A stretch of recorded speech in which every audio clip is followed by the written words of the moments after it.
Hello everyone! So today I have a very fun video. This is all about products that surprised me, in a good way. So this is products that I didn't expect to fall in love with, but did once I started using them more. So shout out to Corellia for suggesting this via the community tab. I would really like to use that feature more, but I don't want to get annoying. So let me know your thoughts on the community feature and if you'd like to see me use it more by posting more polls or just little chatty updates and getting feedback from you guys, just talking with you more. I feel like it might be a good place to have more conversations with people as opposed to just the comment section. So anyway, I have 8 products that have really surprised me and things that I really truly love.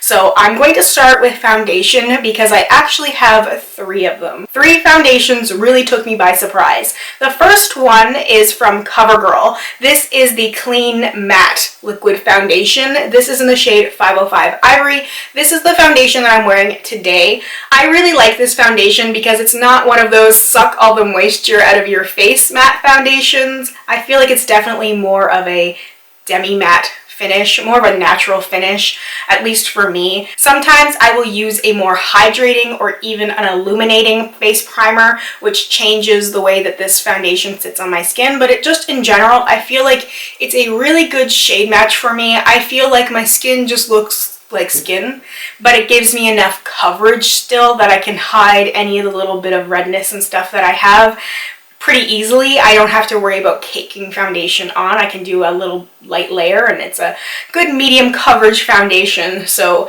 this is my second bottle of this foundation. Actually, the first one I had, I was sitting on it for a while. I had accumulated so much stuff, partially because I was really competitive in the panning community and there was just so much competition between people. Like, you had to have a lot of stuff in order to justify panning, and it was very, very weird. So I would just buy everything, and I probably wouldn't have purchased this foundation otherwise. But then I threw this foundation into, I believe it was a makeup basket, and I started using it, fell in love with it, and I scraped the bottle clean. When I finished it, I knew I had to repurchase it because it's a very, very affordable drugstore foundation for starters. I believe this is somewhere in the neighborhood of $6 to $8 Canadian, depending on whether or not there's a sale. Very, very affordable considering most drugstore foundations in Canada tend to be closer to $20 than $10.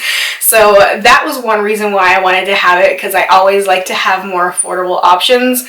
And the shade match was really good and it just looked good on my skin. Some foundations I try and I really want to like them, especially with matte foundations because I'm combo skin. So the most oily I ever get is T-zone area. And so it can be hard to get a foundation that's really, really oil controlling to work with my skin. Even if the finish is nice, it just usually won't end up looking nice for a very long time because my skin will be very dry with that foundation on. But this foundation I can wear for a full work day and it still looks good. So this is definitely a winner and something that totally took me by surprise. And I feel like this is also something that I don't hear a lot of people talking about. So that's a shame because it's a really good foundation. The second foundation is also a drugstore foundation. This is Physicians Formula, the Healthy Foundation. This is in the shade LC1. So this was gifted to me and I really did not think I was going to like it. I immediately had my doubts. I was like, this is going to be too dark for me. This is just not going to work well for me. I'm going to hate this. And I ended up loving it so quickly. The first time I used it, I was like, I don't know. And then I kept using it, and then I find myself just reaching for it over and over again. I can mix it with other foundations. I can wear it on its own. I didn't really like the doe foot applicator at first. I thought it was kind of weird, but I've really grown accustomed to it because I can really put foundation wherever I want it, and I feel like I can actually control it pretty well. The CoverGirl one doesn't have a pump. It's one that you just have to dump, so it makes application a little bit difficult sometimes. When I was getting down to the end of it, like I was holding it, this one, upside down and like scraping it out with little brushes or even Q-tips at one point because I really like that foundation. This is one I feel like I'm going to end up repurchasing as well.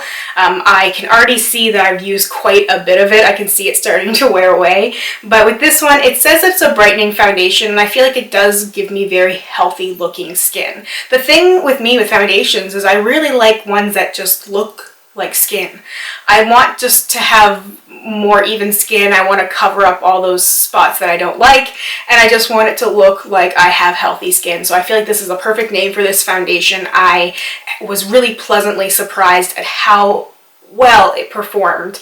It makes me want to try more Physicians Formula products. I've always stayed away from them because they're really at the high end of the price scale at the drugstore, so I always was like, there's no way these things can be worth it. The handful of things I've had, I have liked, but the price always kept me away. But this foundation is so good that I just keep reaching for it, and I'm just enjoying using it. And the third foundation and last foundation is from MAC. This is the MAC Mineralize Moisture Foundation in NW13. So my journey with this foundation was kind of interesting. This is also my second bottle of this foundation. So I first got a little tiny sample, one of those little tiny jars from MAC, because I had gone to the store looking for a different foundation, which they didn't have, and then they offered to give me some samples of foundations in my shade to try. And I did not expect to like this foundation at all. I was just like, well, it's a free sample, so I'll take it. And I used that sample, and that little tiny jar was enough to sell me on this foundation. But I had my hesitations, I had my doubts at first, because I was just thinking, there's no way I'm going to like a foundation like this. But this has become my go-to dewy skin foundation. Whenever I really want to look dewy and glowy, this is the foundation I reach for, and I had to repurchase it because there's nothing else I've tried that works as well. I've tried mixing illuminating primers, I've tried mixing liquid highlighters, I've tried mixing a bunch of different things together with other foundations to create the same sort of effect that this foundation gives me, and nothing has worked. This is just the glow from within. You have amazing skin, you are blessed with good genes kind of foundation. So this is one of those things that's definitely become a staple for me. I feel like I'm getting really close to having my perfect foundation cluster because I like different finishes. What can I say? I'm just I'm a bit of a makeup junkie in general. I just really like to have different finishes, different coverage levels, because I just have so much fun experimenting and creating different looks that I just can't create with the same foundations. Like, I can't create the dewy, glowy skin look with the Healthy Skin foundation or the CoverGirl one. I can't get the same effect without that foundation. I have a blush that surprised me from Milani. This is one of those rose printed blushes. This is Romantic Rose. So I 100% bought this blush because I thought it looked pretty. Now, I've already worn away quite a bit of the pattern on here. I just wasn't expecting to like it because I definitely thought it was going to be one of those pretty but not really practical products. I just wanted to have it. I just thought it looked so nice that I just was like, I'll be happy and content if I just own this. So this is not a very pigmented blush, but it works for me because of my skin tone.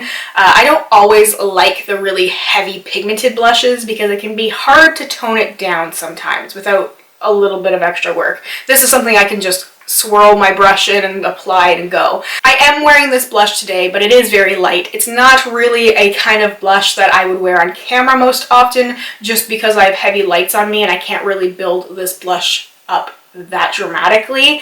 But I just think it's such a beautiful daytime blush, and it really complements a lot of things. I like that it's slightly cooler than some of the other blushes I have that can be very, very warm. So I feel like it's very, very flattering for me. So I'm glad I tried this just because it was pretty. So like the packaging hooked me, but it actually ended up being a really good product. I feel like that's not always the case. Sometimes you look at things that are beautiful and they just are beautiful. They have like no substance to them whatsoever, but that was a good surprise. The next product I have here is a bronzer, and just bronzers in general I never expected to like. I was always applying bronzers with a very large bronzer brush because I thought that's what you were supposed to do, and the brushes are just too big for my face. So when I would go to apply bronzer, I would have like that stripe like right here, so it would take up from like my contour area to the highlight place, and it was just too much darkness on my face. It wasn't until I got a tapered brush that I really fell for bronzer, and this particular one is from Guerlain. I believe that's how that's pronounced. I've looked up a couple of different pronunciations of it, and everyone is like slightly different. This is the Terracotta bronzer. So I got a sample of this in my hashtag 365 days of samples, one of those little ones on a piece of cardboard. Didn't expect to like it at all. Like, was like, there's no way this is actually gonna work for me. And then I used it and I went, well, okay, I guess I'm buying this crazy expensive bronzer. It's one of those things that I never would have thought or even considered purchasing if I hadn't tried the sample of it first. And after trying it, it's amazing how there's a couple of things I tried from a sample that I've just completely fallen for in such a short amount of time. But it's amazing when that doubt sort of hits you. I always have that little lingering bit of doubt that I'm actually going to like something, and it has kept me away from so many things that I end up falling for that completely changed my life. And I'm not just talking about makeup. Like, before I started listening to Fleetwood Mac, I thought they were completely overrated, and shortly thereafter I was eating my words. It has happened to me quite a bit. The next thing is a highlighter. So this is the Natasha Denona Glow Powder. So this is an all over face and body glow. So my sister recommended this to me because she had it and she really liked it. And I just thought, I'll get it, but I don't think I'm going to like it because I'm very much a give me glitter or give me death kind of person. I like my highlighters to be glittery and metallic, and I want to be visible from space. I am not really into subtlety. And so when she recommended this to me, I was thinking, I shouldn't have doubted her because everything she's ever recommended to me, I've loved. So when I got this, I used it a couple times and was like, okay, this is way too subtle for me. I don't know what I'm really going to do with this. And then I just started using it more and I started appreciating it more, and you can see how much of this product I have used. I freaking love this highlighter. So I'm wearing this today and it's a beautiful glow. It's not too much, but you can build it up a little bit. I can't go too heavy-handed with it, otherwise I get that stripe on my face, but it's just this sheen on your face, and you can use it on other places on your face as well. I did use it today as an inner corner highlight as well as a brow bone highlight. Someone challenged me to do a more like feminine makeup look, so I was like, challenge accepted. This is my interpretation anyway. Very light and sort of springy, and I felt like this highlighter complemented it very well, but this is one that I really didn't expect to like, and it wasn't until I started using it more that I really appreciated it for what it was. And I really like having something that is not super glittery and super unique or overpowering, just something that is very simple and flattering. The last makeup product I have, because I do have one brush, this is from Marc Jacobs. This is one of the lip glosses. These are specifically the Enamoured High Shine Lip Lacquers. So not just this specific one, this one is Some Girls, and I do have a little bit of that on today. Just this formula in general. I have a couple of little minis of these lip glosses and they completely changed my opinion on lip gloss. There's been a couple of different ones that I've used over the last year that have made me go, okay, I like lip gloss, but specifically this formula. This is exactly what everyone says it is, and I was like, how can people really love a lip gloss that much? There's no way it can really be that good. I remember watching some of my favorite YouTubers and they would always be raving about this lip gloss formula, and I was thinking, yeah, right. I'm sure it's just the same as all the other ones. Probably gets goopy and sticky and I just would not like it, and it doesn't feel like lip gloss at all, which is why it's so good. It's really just that beautiful shine, and it doesn't make your lips stick together. I don't find that my hair really gets stuck to it, but yet my lips still look shiny. And the only bad thing about this is that I want all of them, but they're crazy expensive. So I haven't purchased any more at this point. I have definitely been thinking about it because they are so good, but I'm just trying to keep myself away from purchasing makeup at all at this point because I really don't need them, I just want them. And the last thing is a little makeup brush. So this is an eyeshadow brush from Elle. This is the Beautifully Precise little smudge brush. It's more like a pencil brush, but it's tapered. It's got that little tiny tapered end. I bought this last year when I wanted to do a full face of first impressions because it just seemed like so much fun, and let me tell you, it was. I had some of the most fun ever doing that. And I even picked up brushes and tools and stuff to use so I could really do a full face of e.l.f. And this thing surprised me. I just bought it because I was like, it's a pencil brush, so I can use it for when I do my eye look.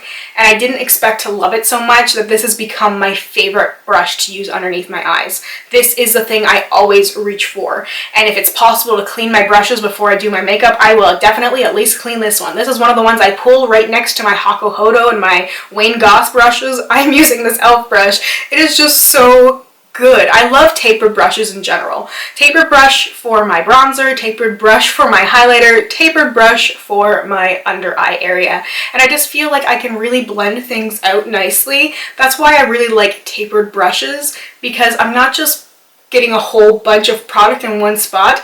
Because of the way that it's shaped, I can blend really easily. So this is something that really surprised me in a good way and makes me want to try more of these style brushes from e.l.f. They're the ones with the clear handle. So I'm just so glad that I ended up picking up this brush, because this is one of the most valuable players in my brush collection. Alright, so that is everything for this video. Let me know if you would like to see more like this. I could probably do a part 2. And if you would like to see the opposite, things that surprised me in a bad way, let me know, because I could definitely do that version as well. And if you have any other suggestions, don't be afraid to ask. And if you've already asked for something that I haven't gotten around to, don't be afraid to remind me either, because I'm always kind of jumping around on my list, and sometimes I forget about things when I move on to something else, and sometimes time just gets away from me. So don't be afraid to remind me if there's something you really want to see me do. Anyway, thank you so much for watching. I hope you have a wonderful week ahead of you, and I hope we get a chance to chat soon. Bye for now.